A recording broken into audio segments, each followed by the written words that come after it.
你阿媽會唔會咁講㗎？我阿媽咧有句口頭禪，每次我俾家用佢咧，佢都會話：你唔使俾咁多我啦，你自己留翻嚟使啦。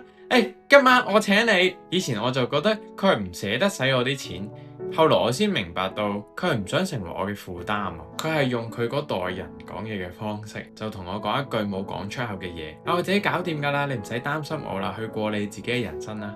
嗰一刻咧，我先諗到一件事，就係我哋成日講要俾仔女最好嘅，做教育基金報興趣班，俾佢出國讀書。我哋計得好清楚，仔女要用幾多錢，但係有一條數咧，我哋就會計漏咗，就係我哋老咗要用幾多呢？如果有一日我哋為咗俾仔女最好嘅，慳到自己退休金都冇埋，咁老咗嗰陣個結局係點呢？結局就係嗰個我呢，好搏命希望啲仔女好好啦，但係點知佢要調翻轉嚟養我。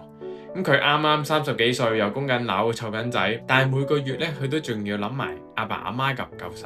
嗱，我唔係話即係養父母係錯啊，但係你有冇諗過咧？當仔女要為你嘅生活去煩惱嘅時候咧，佢就少咗一個機會咧去追自己想要嘅嘢。可能佢想轉行啊、創業啊，或者唞翻啖氣，但係佢唔敢，因為佢一停落嚟咧，你就冇人養啦。所以我而家先明白阿媽講嗰句説話係話：你留翻俾自己使啦。